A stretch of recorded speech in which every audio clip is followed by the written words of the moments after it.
Hi, good morning, good afternoon. It's May 1st already. Imagine that. The weather out there today, it's a little bit chilly. Yesterday was nice and balmy, but we've lost a pile of snow in this last week, so it is coming. So I would just like to start with that we lost Judy Collada in April. It was a very sad time for us. She had been a city councillor for 24 and a half years. Prior to that, she worked for the government. She was in employment standards, and then she went on to the Y for 3 years. Before that, she worked for North Central Development. Didn't work for them, but she was on the board of North Central Development. Everything Judy did was all for people and for the North, and she was very proud of that fact, and she had a lot of followers. So she will be greatly missed. At this time with COVID, we can't have a celebration of her life. We think of her, and please stop and take a few minutes today and think of the great things that she's done for you and for the community when you're done here today. And once COVID's over or it's relaxed more, we will have a celebration of her life and her hard work that she's put into the community. Thank you. Also, in April, this last weekend, there was an RCMP shooting. Our RCMP lost one of their own, and on last Friday they held a memorial here to respect the girl that lost her life. So it's been a hard month for everybody. And now just the last couple of days, Nova Scotia has lost a pilot that was on a helicopter doing work over in Greece. So let's just pray for our whole country as we go forward. Thank you. So for the city, our plans for reopening City Hall are in the works. It would be very limited plans as we stand right now. It is still just come into the entrance at the front. There's boxes to leave your envelopes in. 204-677-7970 is the girls at the front desk. They will talk to you if you have a question and tell you how to proceed as you're going on. So that is our news for there right now. TRCC, there's no plans of opening anything there, nothing open inside.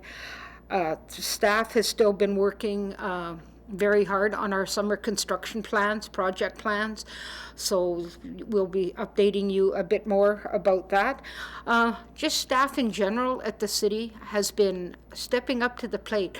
If it happens to be one department has sort of run out of work, they've stepped up and gone into another department. They've done jobs that are above and beyond what they're supposed to be doing, and as a result, City Hall here is squeaky clean.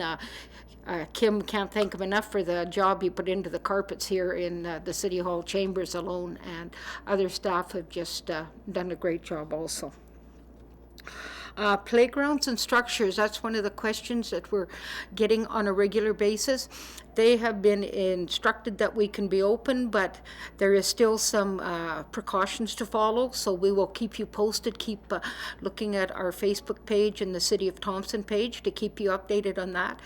And for all those, we've had a lot of questions on garage sales. That was actually addressed today on the 1 o'clock conference, that there is to be no garage sales for the gathering of people, so please respect that.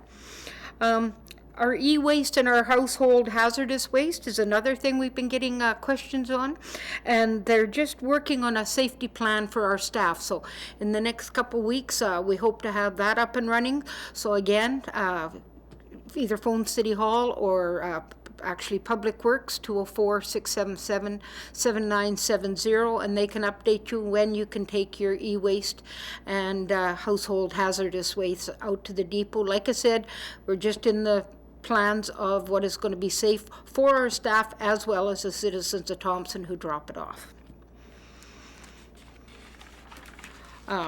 Again, Public Works, we had an amazing amount of snow this winter, and we've lost a lot of it this week. So we're still catch basins. They get them thawed out, and then you get a cold night, and they freeze up again. Paint Road and Pipe Road are two local lakes. The guys have been monitoring all week and keeping them relatively dry, so thank you for doing that. Catch basins, potholes, we're addressing the biggest ones first, sort of thing, and we'll be continuing that on an ongoing basis. So for potholes that jump up or develop, or catch basins that you see that are frozen up, please call City Public Works, 204-677-7970. We'd greatly appreciate it. Just think, last year in mid-April, we were already had the street sweepers out. We're still trying to get the snow off the streets this year, so we're a little bit behind. City Council has still been virtual meetings up until now. We're always talking and to stay cautious in how we can protect our staff, the citizens, and that. So as of today, it is still virtual, but we are always talking on ways that we can change and what we can do there. The library, at another place that is mandated that can be open, but as with everything else, we have to make sure there's precautions for the staff in place, that there's precautions for the public. So they're next week are going to be working on some of these things. They're talking about possibly having a curbside pickup or drop-off as to start it. So if you look at the City of Thompson page or the library page or the library Facebook page, that'll keep you updated, and you can go to the library Facebook page and with great ideas even now. I guess one of the next things is our homelessness project and shelter. It's been going just over a week now, and I would just like to say it's been amazing what's happened at the Y. Kim and her staff have stepped up to the plate. Sonia from the city has been busy organizing it, and MKO has stepped up to the plate and is helping, and Canadian Mental Health Association.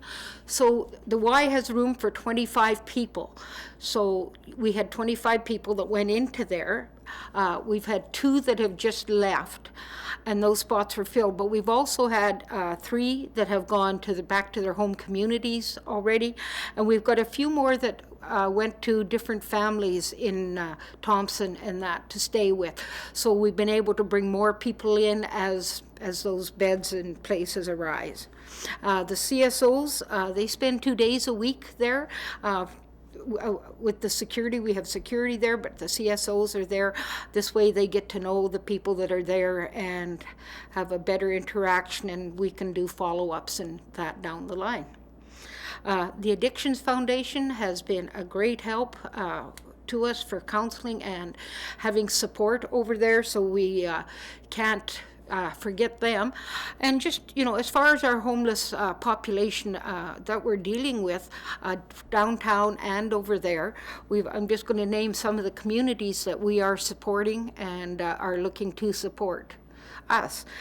We have Granville Lake, Brochet, Lac Brochet, Leaf Rapids, Nelson House, Oxford House, Puckatawagan, South Indian Lake, Split Lake, Tadouli Lake, The Paw, York Factory, Wasley, Saskatchewan, Wisconsin. We have 1 person on the streets periodically from Wisconsin, and there's 2 from Thompson. So that's out of our group of 77.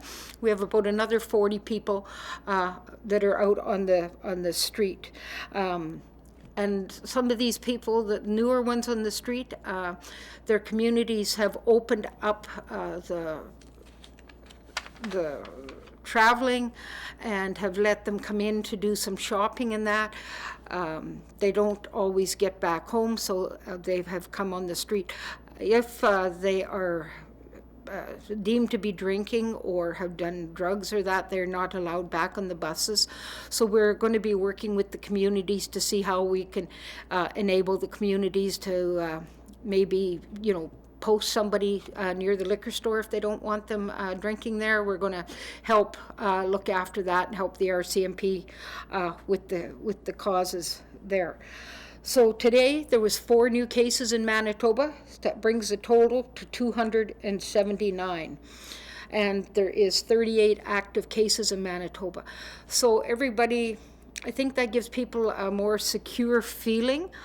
I personally have the exact opposite feeling. I feel we've had so few cases in Manitoba that if we really open up too many things, that we are going to start the spread. And I am worried about it getting into our northern communities.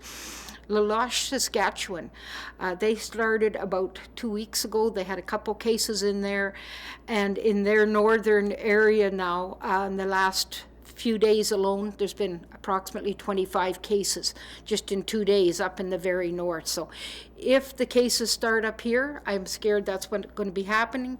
And when we do have 4 and 5 communities loosening their lockdowns to come into Thompson to shop at once, it's very easy that it's going to hit more than one community when it does hit Thompson. So the concerns about traveling, even though we're allowed to open or things are, we should still stay home as much as we can. We should still self-distance. We should still wash our hands.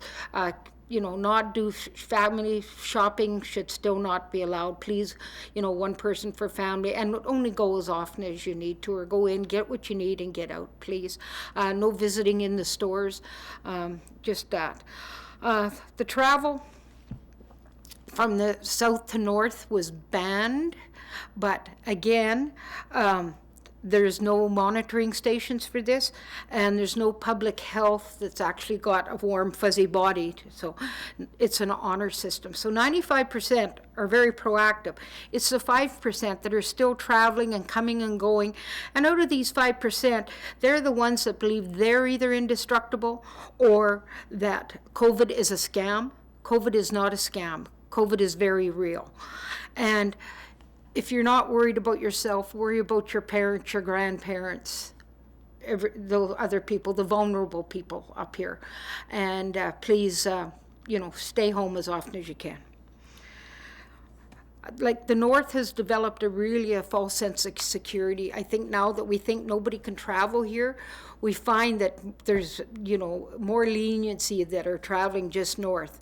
That is definitely the wrong way to think. We should be still just as concerned as we were when you could north-south travel. You can still travel up here to work. You can still have people from other provinces come in to work here and that. So please be careful, and don't meet in groups and that when you are coming into town for groceries and that. Please don't go visiting. It's not the time. Get your groceries, get on the bus, and go back home.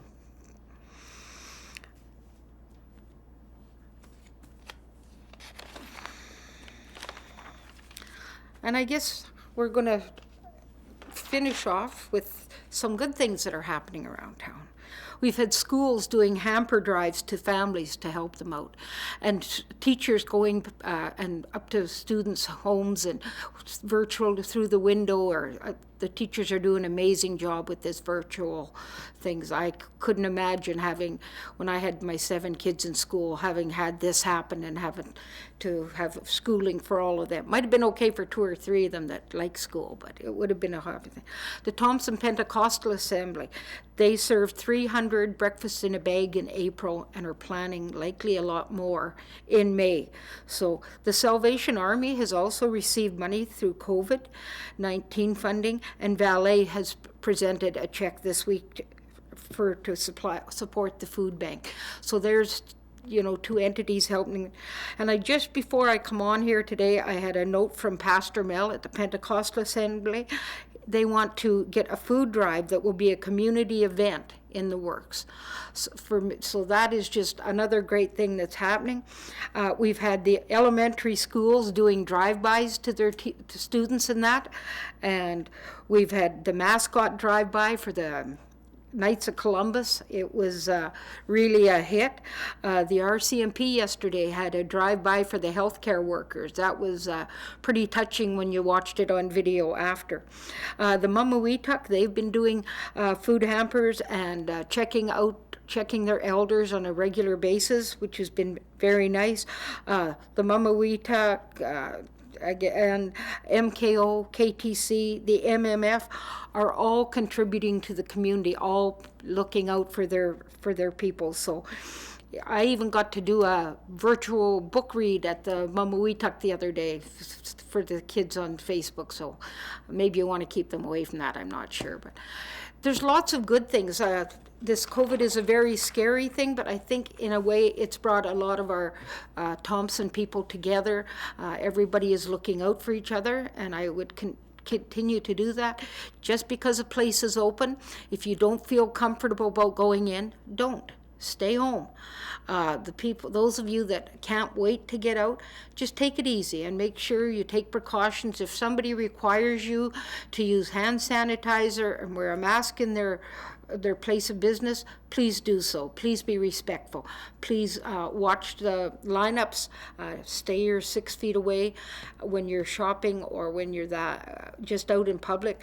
If you want to go visit virtually at the end of the driveways. Talk to people. Take a walk down the street. Today might not be so great. Like yesterday was a great day for going out for a walk. But I encourage you.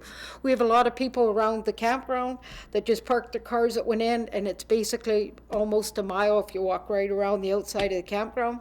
A nice walk, nobody to bother you. You can even take your dog, and I'd like you to pick up your mess, but there we go. You don't need to have a dog to go for a walk there. And please enjoy each other. Please keep in touch with other members that are out of town and that. I know a couple of my kids I'm on the phone with pretty much every day or a couple times a day. So call your kids, call your mother.